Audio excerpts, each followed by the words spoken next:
Welcome to the University of Alabama at Birmingham Anesthesiology Residency.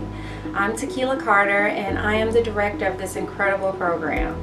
Please look around our site. We've posted quite a bit of information to hopefully give you a feel of our program and answer many of your questions. But feel free to contact us with any questions you still may have or if you need any guidance. For this video, I would like to give you some objective measures you can look at when considering our program or actually any program. The first slide represents our residents' clinical experience at UAB. What's plotted here are the required cases that the American Board of Anesthesiology, the ABA, has a minimum number that has to be completed by the end of the residency. We show you the percentage of cases completed during the resident CA1 year in blue, CA2 year in green, and CA3 in yellow. If you look at the 100%, you will see that most of the required numbers of cases are completed by the end of the clinical anesthesia 2 year, and all of our residents exceed those numbers by graduation. This gives our CA3 or senior residents the flexibility to meet their individual needs during their last year. In fact, the CA3 schedule is done by the chief residents with the help of their classmates.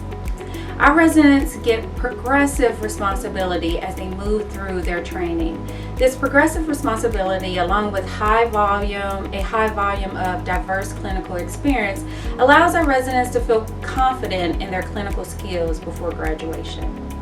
Another objective measure is how do our residents do in the board certification process. With UAB in green and the national average in blue, this graph looks at the percentage of residents that are successful in becoming board certified within 5 years of graduating. We looked at 5 years because it takes a couple of years to get through the entire process. The first bar, we're looking at the basic exam. This exam is taken at the end of the CA1 year, and you can see that we are at the national average with a number of our residents passing on the first attempt.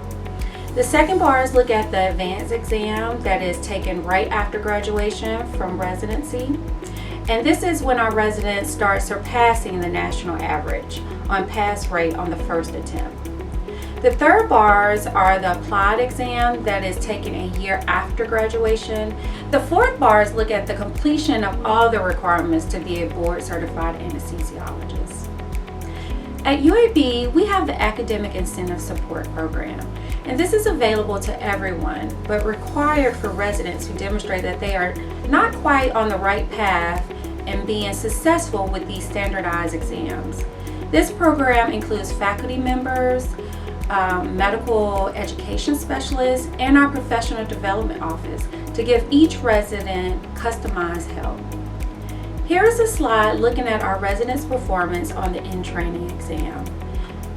This plots our residents in green and the national average of all anesthesia residents in blue. We are looking at the average scores over the last 5 years. As you can see, during the PGY1 and CA1 years, our residents are at the national average. By the time they get to their clinical anesthesia 2 year, our residents are at or a little above the national average.